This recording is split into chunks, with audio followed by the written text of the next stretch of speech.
नमस्कार दोस्तों, स्वागत है आपका हमारा हिंदुस्तान में और मैं आप सभी के साथ प्रशांत धीमान। आज मेरे साथ ऐसे शख्स मौजूद हैं जिन्होंने गुलाम भारत का पीरियड भी देखा है और आज़ाद भारत में भी वो देख रहे हैं कि किसानों की स्थिति क्या है। किसानों की स्थिति पर उनसे बातचीत करेंगे कि गुलाम भारत में किसान किस तरीके से अपनी फसल उगाया करते थे और किस तरीके से बेचा करते थे और आज के समय में क्या वो सभी चीज़ें बदल चुकी हैं और किसान उस समय में खुश था या फिर आज के समय में खुश है। क्योंकि आप देखते होंगे लगातार किस तरीके से किसान बार बार सरकार के खिलाफ विरोध करते रहते हैं। इसी पर बातचीत करने के लिए मेरे साथ किसान नेता चौधरी प्रीतम सिंह जी मौजूद हैं, जिन्होंने कई किसान आंदोलन भी किए। बहुत बहुत स्वागत है आपका हमारा हिंदुस्तान। धन्यवाद बहुत बहुत आपका। मैं आपसे जानना चाहूँगा कि आपकी उम्र क्या है और आपने क्या अंग्रेज़ों का वो पीरियड भी देखा है? हाँ, मैं 1933 में पैदा हुआ और जब आज़ादी हुई तब 8वीं क्लास में थे।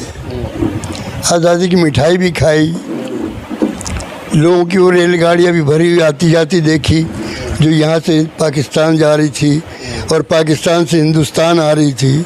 उन लोगों को खाना भी खिलाया, ये सारे काम देखे और आज भी देख रहे हैं कि क्या हो रहा है। तो बहुत लंबा पीरियड है।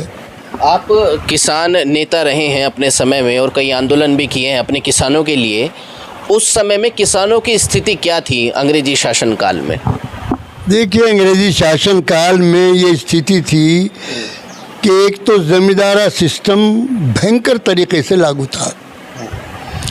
ज़मींदार जो है अंग्रेज़ के और किसान के बीच में एक ऐसी हैसियत से काम करता था, उनके एजेंट की हैसियत से और आपके शोषक की हैसियत से। अब आज़ादी के साथ कम से कम ज़मींदारा बहुत बड़ी मिक़दार में ख़त्म हुआ। ये एक बड़ा वायदा था नेशनल कॉन्फ्रेंस का कि आज़ाद हिंदुस्तान में हम ज़मीनें किसानों को देंगे। कायदे से तो ज़मीनें उनकी होनी चाहिए जो ज़मीन खुद जोतते बोते हैं। बहुत सारा किसान ऐसा है जो खुद नहीं जोतता बोता, दूसरों से बोआता है। बंगाल ने या कुछ कम्युनिस्ट स्टेट ने तो किया है कि ज़मीनों को राइट दिए हैं, लेकिन यहाँ भी कम से कम आज कोई किसान ऐसा नहीं है कि जिसे कोई ज़मींदार बेदखल कर दे या ये कर दे। सब अपनी ज़मीन के मालिक हैं, अपनी ज़मीन में कमाते हैं और खाते हैं। फ़र्क इतना है कि आज़ाद हिंदुस्तान में आदमी सचमुच आज़ाद था, किसान। और आज़ाद क्यों था कि एक फसली तो एरिया था सारा बुआई का। बारिश हुई, बीज बोआए, फसल पकी, काट लिया, काट के गा लिया और बो दिया और जो खाना है उसे लिए रख लिया और जो वैसा है वो बाज़ार में चला गया या लाला जी के पास चला गया जो बीच में जिससे पैसे ऐसे लिए थे।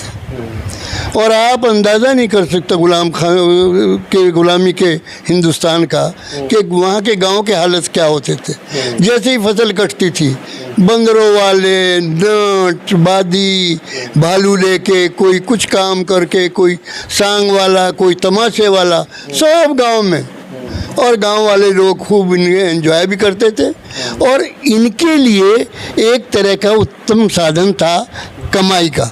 यानी उस वक्त खेती पर डिपेंडेंट केवल मजदूरी नहीं करता था, ये सारा कारीगर भी करता था। आज़ादी अब वो जो है ये सारा सिस्टम जो है बदल गया है। अब इतना बड़ा सिंचाई का सिस्टम लागू हो गया जिसका कोई ठिकाना नहीं। हालांकि अब भी बहुत बड़ी सिंचाई रिक्वायर्ड है, लेकिन उससे तो कुछ भी नहीं था। ये जितनी नहरें हैं, चाहे पंजाब कैनाल हो, चाहे ये इस जमुना कैनाल हो, चाहे गंगा कैनाल हो, ये सब नहरें तब खुदी जब कोई अकाल पड़ गया।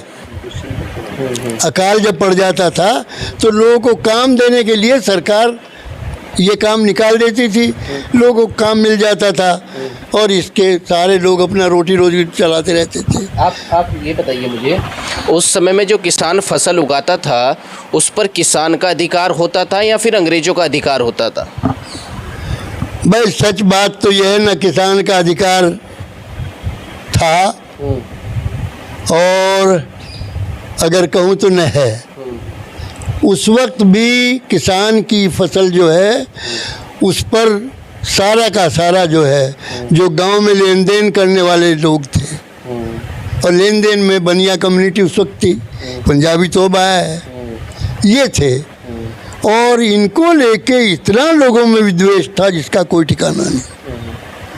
सबसे पहले इसको लेके पंजाब में आंदोलन शुरू हुआ, और पंजाब के उस आंदोलन ने ऐसा व्रत रूप लिया कि सबको कपा दिया। उस वक्त का पंजाब कितना बड़ा पंजाब था आप अंदाज़ा कीजिए। एक तो दिल्ली इधर टच, उधर शिमला भी पंजाब में था, उधर लाहौर भी पंजाब में था, इतना बड़ा पंजाब था। तो एक आदमी पैदा हुआ रोहतक में, और उसने पंजाब में सबको इकट्ठा करने का काम किया, और सबको इकट्ठा करके उन्होंने एक पार्टी बनाई। उस पार्टी का नाम जो है आम भाषा में था जमींदारा पार्टी, और इलेक्शन भाषा में था यूनियनिस्ट पार्टी। और वो जो पार्टी बनाई, उस पार्टी ने जब लोकल सेल्फ गवर्नमेंट के इलेक्शन हुए हिंदुस्तान में पहली बार, जिसमें यहाँ यूपी में जो हमारे मुख्यमंत्री थे वो गोविंद वल्लभ पंत बने थे, उस वक्त उस पार्टी ने इलेक्शन लड़ा पंजाब में। और पंजाब में इलेक्शन लड़ने में कमाल ये हुआ कि मुस्लिम लीग जो उस वक्त आसमान पर थी, और कांग्रेस जो उस वक्त आसमान पर थी, चूँकि इलेक्शन तो 36 में हुए, और 36 में लगने लगा था कि हिंदुस्तान की आज़ादी आ रही है, 11 साल बाद आई गई, तब इलेक्शन हुआ। और उस इलेक्शन में दोनों पार्टियों को हरा दिया, कांग्रेस को भी, नेहरू लीडर था, नेहरू की पार्टी भी हारी, और जिन्ना लीडर था उसकी पार्टी भी हारी। और जिन्ना को पाकिस्तान में नहीं पंजाब में घुसने का हिम्मत नहीं थी जब तक सर छोटू राम जिंदा रहे, और उन्होंने जमींदारा पार्टी को जोड़ के किसान को सबको एक ऐसा मजबूत वो बनाया। और उसका नतीजा आज तक ये है कि आज तक पंजाब में गैर किसान चीफ मिनिस्टर 6 महीने से ज़्यादा चल नहीं पाता, अगर बना अभी सेंटर वाले। तो उस समय किसानों को लाभकारी मूल्य मिलता था या नहीं मिलता था? लाभकारी मूल्य की बात छोड़ दीजिए, उस वक्त उन्होंने जो कानून पास किए थे ज़रा वो सुन लीजिए। उन्होंने कानून पास ये किए कि कोई भी किसान जो है उसकी खेती का कोई साधन, उसका बैल, उसका भैंस, उसका हल, उसका पाथा, उसकी ज़मीन कुरक नहीं की जा सकती, कोई ये कानून समाप्त कर दिया। आप जो अपने शहरों में देखते होंगे कि ये लाला भिवानी वाले हैं, ये फलाने हैं, सिरसा वाले हैं, ये उस वक्त के भागे हुए लोग हैं, उधर के जो डर के मारे भाग के यहाँ आए थे उस वक्त। तो उन्होंने ये किया, तो किसान वहाँ का अपनी जगह खुशहाल था पंजाब का, लेकिन ये फैसिलिटी सारे हिंदुस्तान में नहीं थी। यहाँ खुद कांग्रेस के जो किसान दल था उसकी अगुवाई हमारे जवाहरलाल नेहरू खुद कर रहे थे, लेकिन यूपी में भी हालात उतने बेहतर नहीं थे। अब जो है हल्का सा फ़र्क हुआ, क्यों कि सिंचाई के साधन बढ़ गए। और साधनों का आप अंदाज़ा कीजिए कि मैंने सन 59 में पहला ट्यूबवेल लगाया बिजली का, और मुझे पता लगा कि बिजली का पहला ट्यूबवेल जो है तहसील देवबंद में मेरा है। यानी ट्यूबवेल ही नहीं थे, और ट्यूबवेल थे तो इंजन से चलते थे, समझे ना जी। ट्रैक्टर ख़रीदा, तो तहसील देवबंद में 3 ट्रैक्टर थे, जिनमें से 1 ट्रैक्टर हमारे पास था। अब मेरे घर में खुद 6 ट्रैक्टर हैं भाइयों के, समझे ना जी। तो बहुत बदलाव आया है, मल्टीपल क्रॉपिंग हुआ है, सब कुछ हुआ है। लेकिन पहले भाव नहीं होता था, क्यों कि पहले पैदावार इतनी कम थी कि साथ के साथ पैदावार फसल के वक्त ही उठ जाती थी। अब आदमी के पास एडिशनल पैदा होना शुरू हुआ, चूँकि साधन हो गया आपके पास पानी के, ट्रैक्टर हो गया और दूसरी चीज़ें हो गई, फसल बचाव के 10 तरीके हो गए। तो अब जो चीज़ें हैं, अब जब तक भाव न मिले तब तक आदमी क्या करे, और इस सारी लड़ाई देख रहे हैं आप, जितनी लड़ाई है, साल भर पहले पड़े रहे किसान दिल्ली में, और आज भी दिल्ली में किसान दिल्ली के दरवाजे पर ठक ठक कर रहे हैं, भाव के लिए लड़ाई लड़ रहे हैं, और भाव की लड़ाई तय नहीं हो पा रही। गन्ने में भाव तय होता है, कई वर्षों से तय होता है, और गन्ने के तय होने वाले भाव का स्थिति ये है कि वो भाव का पैसा भी किसानों को नहीं मिल रहा है, इसके बावजूद कि सुप्रीम कोर्ट ने आदेश किए हुए हैं।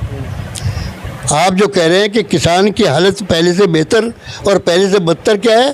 पहले ये था कि पहले खर्चा ही कुछ नहीं था। गंगा नहाने जा रहे हैं तो बैल जोते गंगा स्नान करने पहुंच गए। अब गंगा नहाने जा रहे हैं तो चाहे ट्रैक्टर ट्रॉली लेके जाए, चाहे जिसको लेके जाए, 1000 रुपये का खर्चा है। अब लाइफ स्टाइल चेंज हो गया है, टोटल खर्चे बढ़ गए हैं। लिहाजा ऐसे बढ़े हुए खर्चों में अगर आप तरक्की करना चाहते हैं तो आपको अपने बच्चों को पढ़ाना भी है, अपने इलाज पर भी खर्च करना है, अपने रहन सहन को भी ठीक करना है।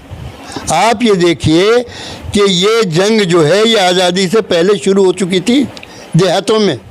ये जितने जाट स्कूल हैं, ये जितने राजपूत हाई स्कूल हैं, बलवंत राजपूत डिग्री कॉलेज कितना पुराना एग्रीकल्चर कॉलेज उसमें आगरा में, और ये जितने त्यागियों के स्कूल, ये उस वक्त के आज़ादी के ज़माने की लौ थी, जो लोगों ने चंदे इकट्ठे कर करके ज़मीन फ्री दे दे के बनवाए। अब जो स्कूल खुल रहे हैं वो स्कूल खुल रहे हैं कि जिनमें इतनी फीस है कि वो फीस ही मार ले।